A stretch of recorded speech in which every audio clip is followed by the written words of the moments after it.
Happy New Day, folks. It's another day, another glorious day on the planet. And as we delve further into the repatriation process, my process, like I said before, we had challenges, plenty. But some of our challenges were good. They were adventurous. And just breaking away from the home base was a challenge. And I was back home again and still floating from my Barbara Walters. What's the matter? I was back home again and still floating from my Barbara Walters assignment. I was cooling out in my yard. The evening breeze was warm, the sky jet black. No moon tonight as I lay back in my hammock, enjoying the quiet of the evening. I had been in town most of the day shopping, returning home bone tired and hot. Nana had recently returned from Accra and was telling me about a filmmaker that he had met, a Rasta sister from London, who had engaged him to drive her to the African Film Festival in Burkina Faso at Ouagadougou. She was renting a car and needed a good driver, and Nana had agreed to take her. So typical of my husband, he was always there to lend a helping hand. As long as I've known him, which is more than 30 years, he's been that way, and most of his friends are sisters. You'll like the sister. She's got a good head and a righteous heart, a beautiful and committed sister. When you meet her, I want you to think about who she reminds you of, he said. Who? I wanted to know, but he wouldn't tell me. Just wait and see for yourself. He continued and left it at that. Well, you can tell me about the sister. Would you please tell me where Ouagadougou is? I've never heard of the place. I don't know much about it myself, Nana replied. I just know it's north. God. Suddenly the dogs start barking, and out of the darkness emerged this petite, majestic, but almost smiling brightly, calling out to Nana. Ja Rastafari. I told the I was coming forward. I just didn't think it would be so soon, she laughed. My plans changed, so I thought I would come down to the coast and meet the I's queen, she continued. Sister Elmina, come in, Nana responded happily. I was just telling Ima about our meeting and planned trip to the film festival. You see the power of the word? I just talked you up. Yeah, girl, you're going to live a long time. Welcome home, sister lady, I greeted. Welcome to the halfway house, a pet name I had given to our place. Halfway between where you go and where you've been. Just make yourself comfortable. I couldn't see her face very clearly, but there was a familiarity about her. The light from the lantern was not very bright, for we were still without electricity, but I could feel a special vibration, a sense of warmth and sincerity. Might eat. And it brought hot water, which is a custom whenever someone visits your home. First, you give them water to quench their thirst from the dusty road, and then you ask if anyone is in pursuit of them. Once that is done, then ask, what is your mission? Can I get you anything else? I asked. No, I'm fine, she said. I just want to enjoy the peace and serenity of your place. I just love the sound of the water crashing against the shore. I've been dreaming of this place since Nana told me about it. and about Bongo Man and Mama D. By this time, I had surrendered the hammock to Sister Elmina. Chilling out in the hammock, we reasoned together for a while. Bongo got out his repeater, his faithful drum, and we sang and made a joyful noise for hours. Bongo Man was always full of songs. Sister Elmina had recently completed a documentary on the history and views of Rasta women's Omega Rising, Women of Rastafari. My purpose in life is to make films, to document history from the people's point of view and unite all Black women, she said.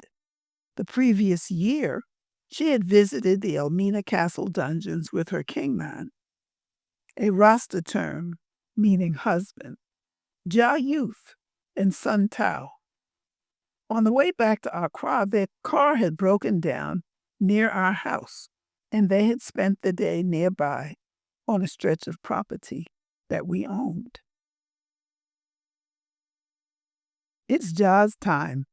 Just imagine, here I am 1 year later with my family, said Elmina.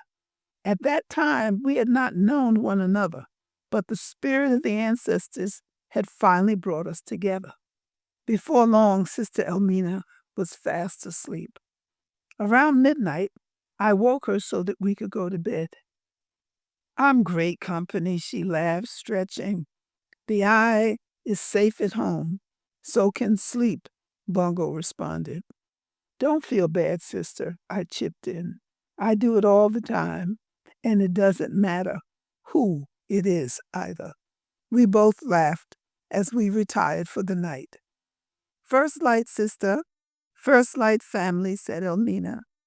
First light, I responded as I blew out the candle and climbed into bed. Next light means see you in the morning. When I awoke, daylight was just coming into the bedroom, the shadows of darkness slowly lifting itself from everything in the room. I love this time of morning. It's so peaceful and beautiful. The singing and chirping of birds announcing the coming of a new day. I laid there for a while, enjoying this special time before pulling myself quietly out of bed and going outside to my favorite spot on the rocks to say my prayers and wait for the sunrise. As I faced the east, saying my prayers, I thanked the Creator again for the blessing of being home and watched the light fog on the horizon. The blessing, the wonderful blessings of being at home. The new day had finally begun. By the time I returned to the house, everyone was up. Nana and Sister Elmina were making plans for their trip. Mama D and Bongo were making breakfast of fried fish and dumplings. Why don't you join us? It will be fun, said Sister Elmina. I really wish I could, but unfortunately I have some unfinished paperwork to take care of, and you guys are leaving today. Plus my money situation is a little funny, I said. Oh, please try, my sister, Sister Elmina responded. You won't have to pay hotel accommodations or food. Just get yourself there.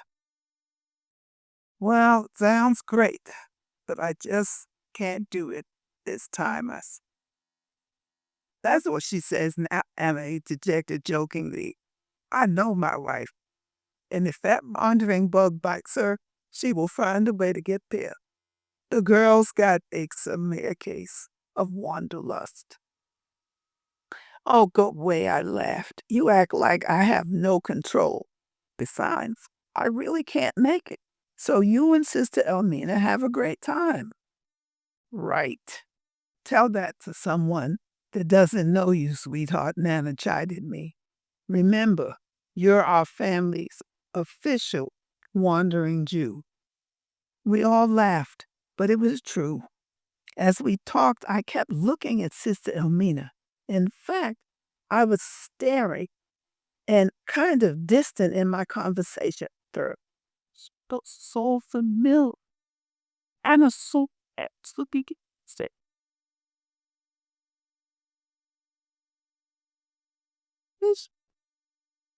I was caught. And it 12 seconds. It struck like lightning. She looked like Shay, our daughter, who had died of leukemia back in 1980. They could have been sisters. I kept questioning, thinking that there might be some family connection, but there was none. But Shay had come back in Sister Elmina. We have another daughter, I said, hugging her with tears in my eyes. She tugged me, she hugged me warmly in return and said that she knew there was something special about Nana. And there was, and something special about our place. We all agreed on that account. Joey having breakfast and the head help eater were on their way back to Opera to pick up a car that someone was renting to her for the journey. I had just sat down at my desk to work on my report when our friend Gilda Shepherd came by. "Hey, what's up, girl?" she asked. "Are you going to Burkina Faso for the film festival or not?" "Otto and I are leaving this afternoon. We're supposed to meet a sister named Elmina in Accra." "Well, you just missed her, my sketchy man. Just left Accra, and then they're leaving for Burkina Faso." "You're too late, my sister," Damaji said. I could have ridden into town with that. "Well, aren't you going?" "Girlfriend, sister lady, I'll tell you the same thing I told them. Don't see. He's too funny, and I just don't have time," I reiterated. "Well, make time, IMAHKÜS. Everyone's going to be there, and the festival only comes around every 2 years. And it's going to be fun, fun, fun, with the emphasis on fun. You could go if you really wanted to," she prompted. "All you need is a visa to get into Burkina Faso, and you can get a bus directly to Ouagadougou from Accra. Come on, IMAHKÜS. You'll be sorry that you let this one go by." It didn't sound good, but my mind was really set on what I had to do, which was complete my annual report for the Educational Sponsorship Program, which was already late going out to our sponsors. What about the reputation for traveling that I had with my family and friends? My mother always teased me, saying, "All anyone has to say to you is let's." I've have a week with my sister. "See you when you get back," I said regretfully. But she had started me to thinking. I finished up what I was working on, got dressed, and went into Caicos. I was at Barclays Bank when this brother came in. We laughed and talked a while we waited on our transactions to be completed. "Where's Nana Uncle for PX?" "On the way to Burkina Faso to the film festival," I responded. "Really? Without you?" "Well, that's where I'm headed. I'm leaving this afternoon. Aren't you going?" he wanted to know. "Nah, I got things to do here." I hear a lot of folks will be there. Spike Lee, Denzel Washington, Larry Fishburne, and others. You ought to go. Have you ever been to a film festival? He continued. Here we go again, I thought to myself. What is this? Some kind of conspiracy? When I make up my mind to suppress my wanderlust and hang around the house and work, plenty of temptations keep coming to tease me. Well, I was not budging this time. "Sorry, brother, not this time, but you go and have a great time. Greet the folks for me. And take good pictures," I said. We parted, and I finished my chores in town and returned home. But this time I couldn't keep my mind on my work.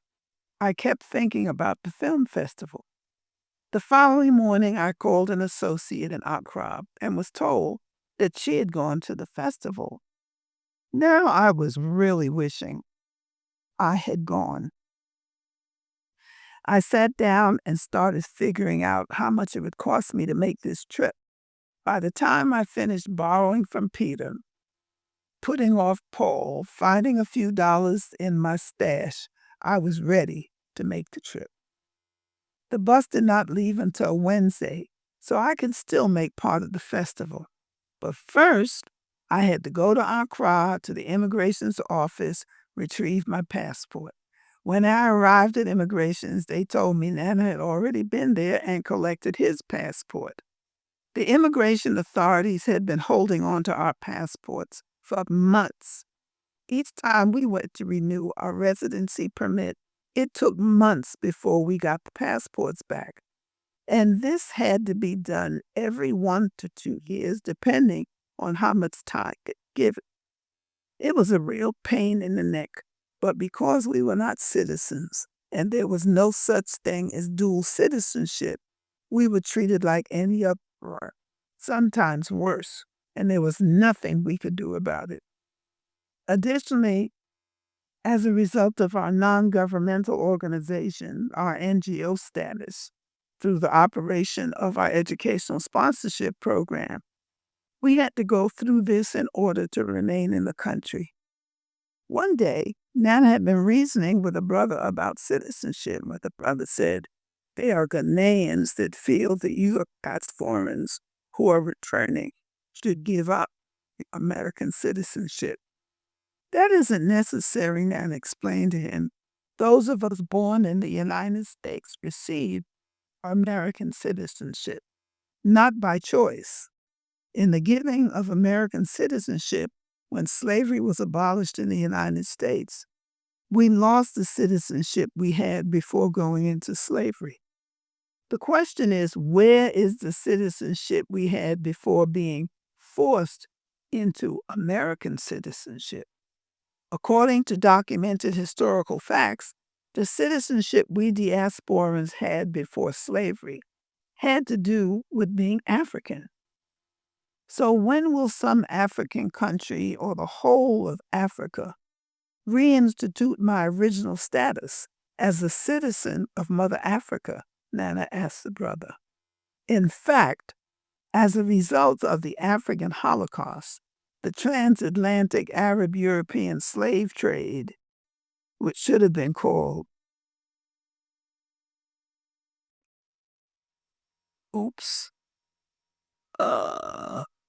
I just lost my thought. But anyway, we Africans born in the diaspora represent a historically unique group and have the right to return home. But at present, there is not a single African nation other than Liberia that has a written policy concerning the return of the Africans, children of captivity, to the land of their ancestors. But it is not dual citizenship, and you must relinquish the citizenship of your birth. There is no agency, department, or committee to address the needs, assist in the transition, or help to reacclimate us to our cultural customs and traditions that we have been too long separated for.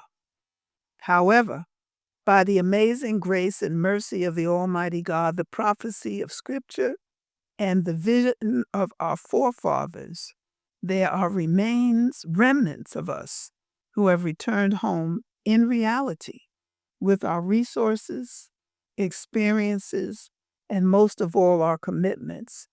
We're those who act without guarantees or security, rather upon the vision of our forefathers and upon faith that one day very soon we will have dual citizenship.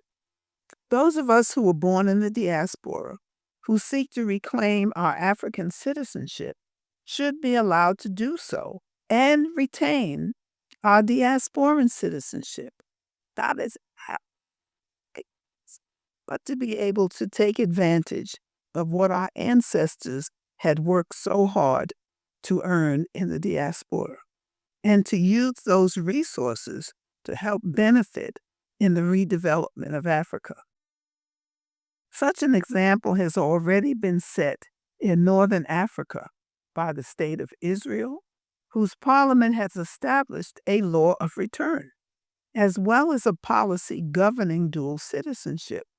This allows Jews from all over the world to be enfranchised and feel spiritually, morally, and consciously and financially connected and responsible to the development, well-being, and security of Israel. So, what about us?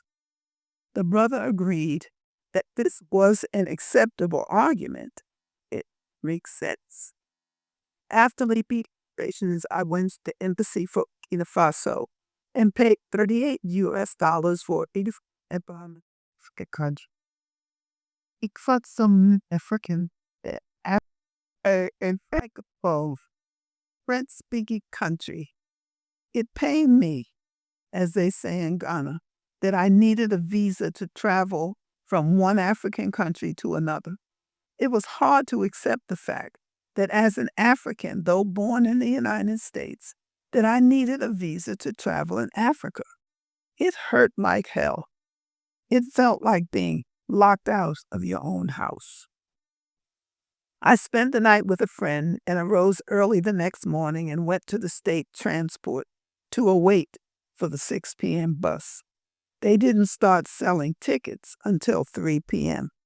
But in order to get on the bus, you had to begin lining up early. I was there before noon. The time drew near, and I could see why you had to arrive early. There was a mass of people for Burkina Faso, and I didn't see how all of those people were going to get on one bus. When the ticket window opened, people started pushing and shoving, everyone trying to get to the window at the same time. People from the back of the line jumped in the front. People were pushing and arguing. This was my first experience, and I was still trying to be right. Excuse me, please. Excuse me, Wiz, but I was here first, I said to some people who had jumped in front of me. There's a line, I said to others who tried pushing in front of me, but by being polite, it seemed to be getting further and further away from the ticket window. So I started to press forward with the rest of the people.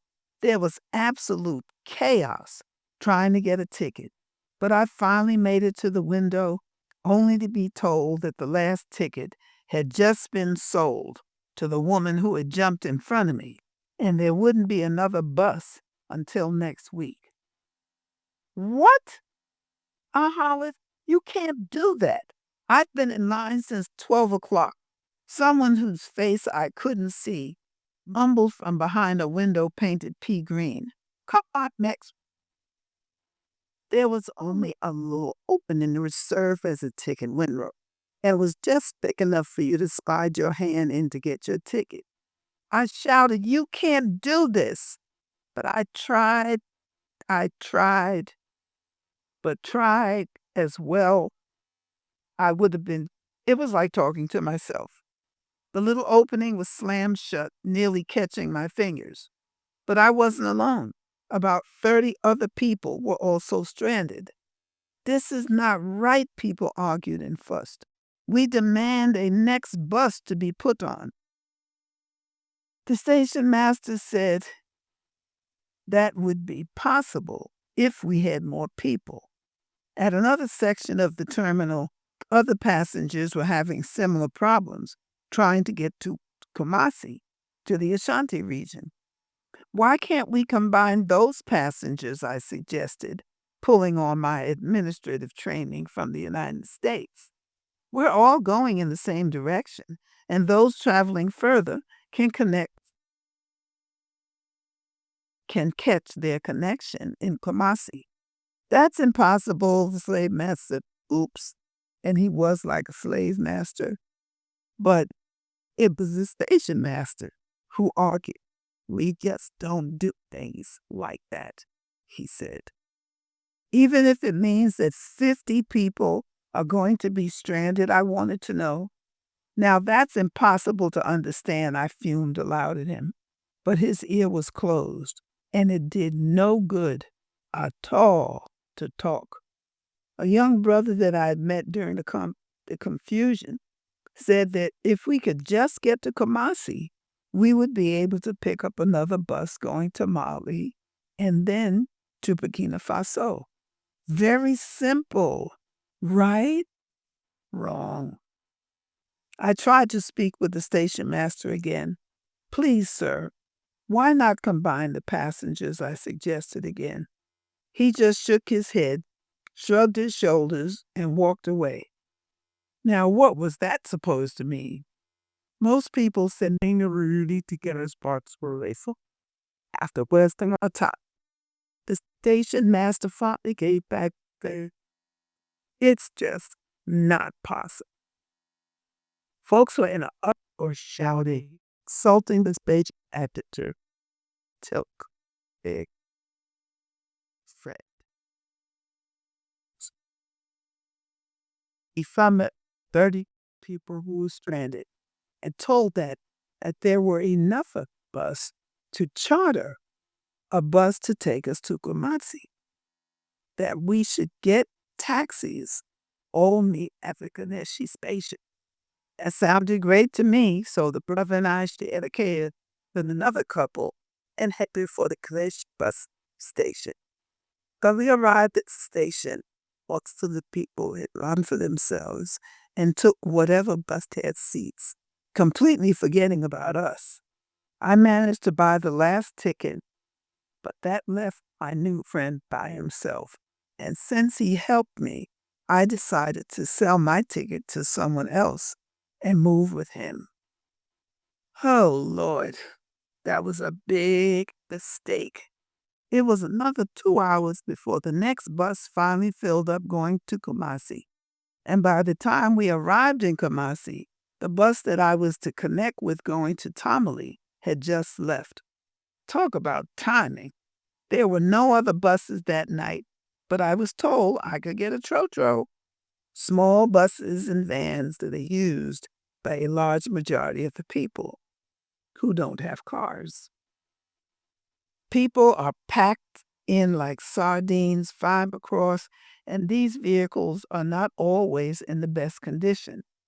Not to be deterred, off I went to the trotro yard by myself.